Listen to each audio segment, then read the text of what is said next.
Hey, my name is Joe Poliak, San Francisco Bay Area real estate agent with Rise Homes. I make videos like this for people like you who might be thinking about buying, selling, or investing in real estate. Okay, this is a San Francisco market update for the month of May 2024. I'm filming this video May 2024.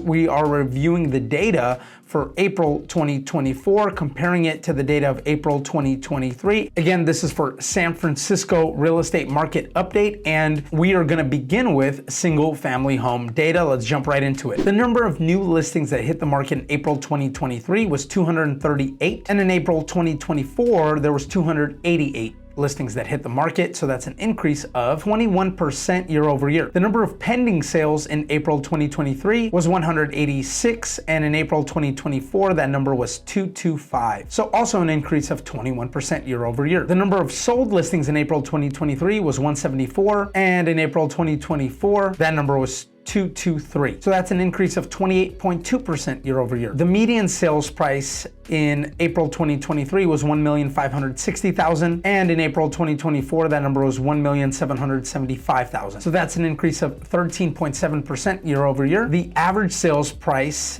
last year was $2,209,000. This year, that number is $2,433,000, an increase of 10.2% year over year. The number of days on market last year was 31, and the average days on market this year was 24. So a decrease of 22.6% year over year. The number of active listings or inventory at the end of the month last year was 343, and that number was 294 this year. So a decrease of 14.3% year over year. The percentage of properties that sold over their list price last year was 62.1%. This year, that number is 72.2%. And on average, in 2023, single family homes sold for 7.1% over their asking price, whereas in April 2024, they sold for 13.3% on average over their asking price. And lastly, total month supply was 2.0 last year, and this year that number is 1.7. So all in all, for single family home data, we are seeing that this spring has been a relatively hot spring. We have seen an increase of supply year over year, but we've seen an even bigger increase in demand. So obviously we're seeing that the number of new listings went up,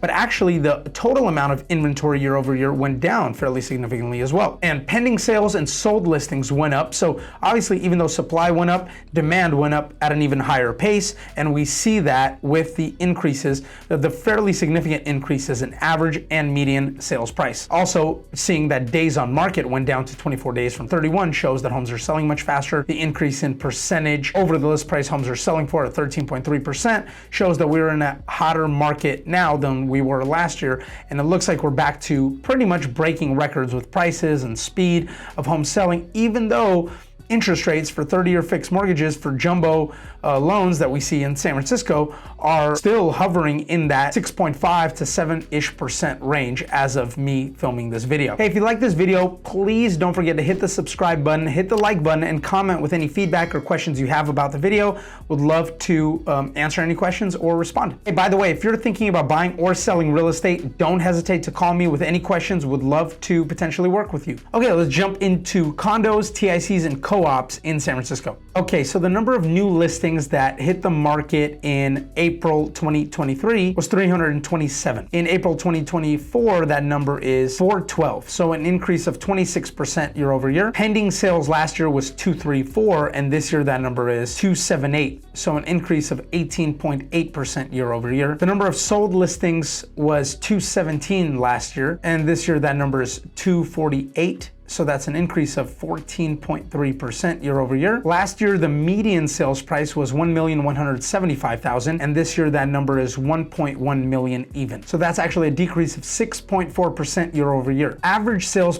price last year was $1,370,000, and this year that number is $1,233,000. So that's a decrease of 10% year over year. The average days on market last year was 56, and this year that number is 55. The number of active listings at the end of the month was 789 last year, and this year that number is 809. The percentage of listings that sold over their asking price was 32.7%, and this year that number is 38.3%. And then on average last year, homes sold for 99.9% of of their list price, and this year they're selling for 1.6% over their list price. Lastly, months of inventory last year was 3.7, and this year that number is 4.3. So overall, we're seeing a similar story with condos as we did with single family homes, in that the number of listings and supply is increasing, but the difference is demand has not increased nearly as much for condos, TICs, co-ops in San Francisco as they did for single family homes. And there's a number of reasons for that. I'm not going to speculate here why those are. If you'd like to talk more about that, you can of course give me a call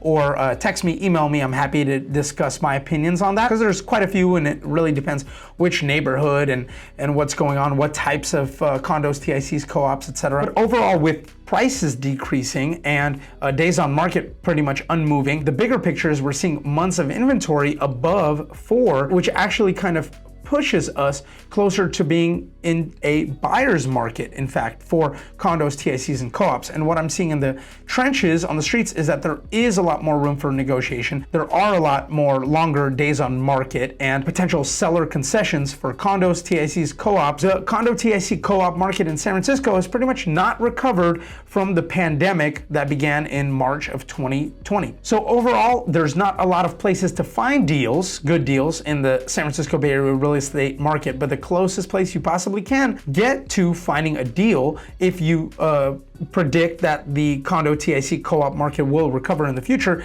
is in that market in San Francisco. So maybe places like Soma or downtown or Mission Bay, or some of these areas that have a lot more condos, you may potentially get yourself something for below list price, being the only offer. It sits on the market longer, finding a more motivated seller with the hopes that over the long term, this market will recover more than it has in the last 3 to 4 years. Hey, thanks again for watching this video. I hope you found it helpful. If you did, please support this channel and help me reach more people by hitting the subscribe button, hitting the like button, and of course, if you have any questions or feedback, leave a comment wherever you're watching this video. I would love to respond to you and give you my thoughts. And if you are thinking about buying or selling real estate anywhere in the San Francisco Bay Area, don't hesitate to reach out. You can call me, text me, or email me. I'm happy to help. Thanks again.